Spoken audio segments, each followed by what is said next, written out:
kids, welcome to my video on GCSE magnetic fields. So this is a super common topic for them to ask in the exams, so make sure you're listening. Now we're going to start by thinking about what a magnetic field is.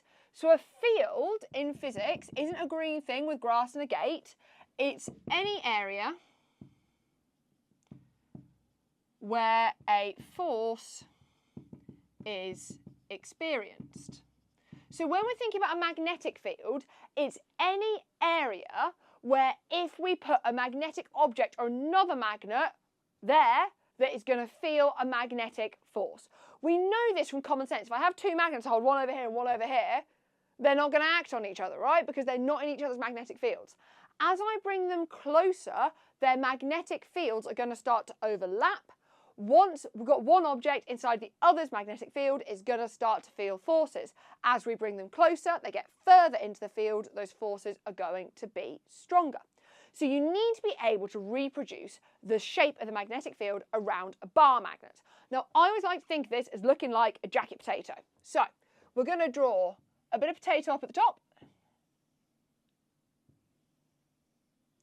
a bit of potato at the bottom, and then three ends.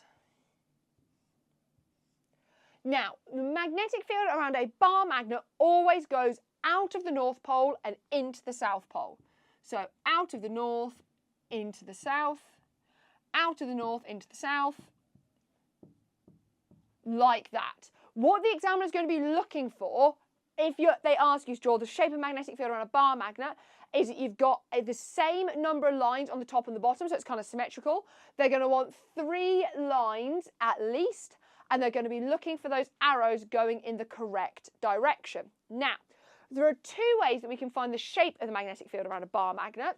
That is either using iron filings or using a plotting compass. Remember that a compass is just a small bar magnet that's free to spin. So if I put a compass anywhere in this bar magnet's magnetic field, it's going to align with the magnetic field and show us the direction.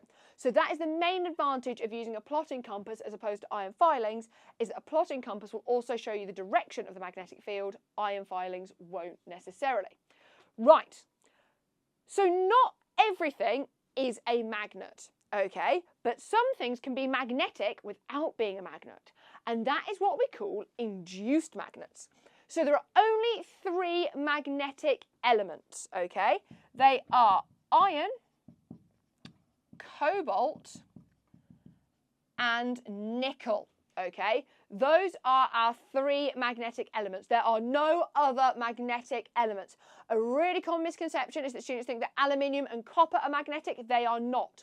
Or students think that all metals are magnetic. They are not, okay? Our only 3 magnetic elements are iron, cobalt, and nickel.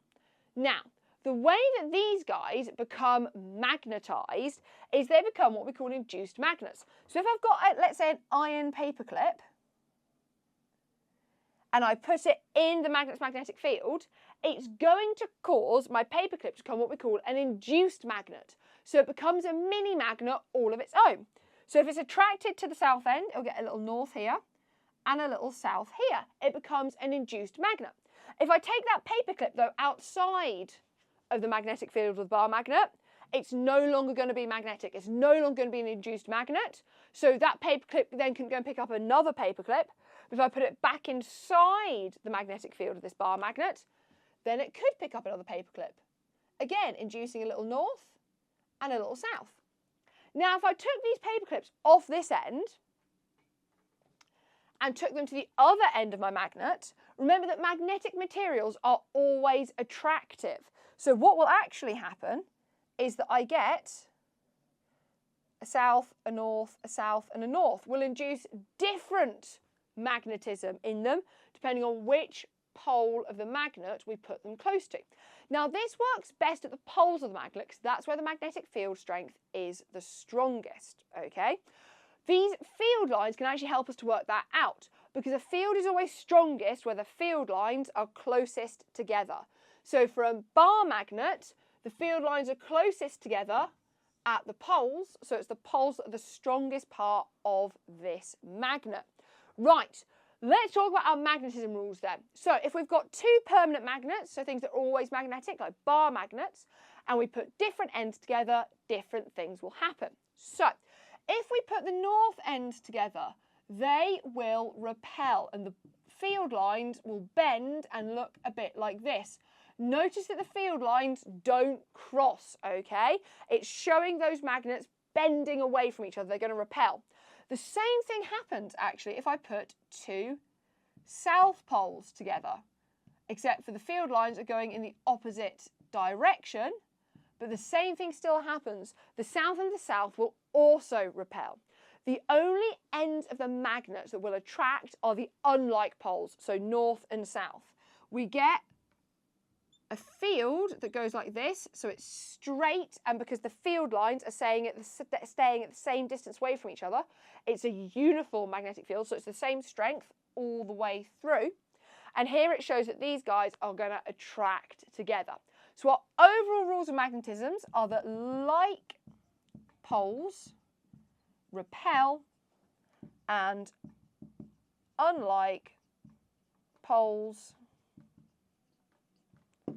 attract. And there you go.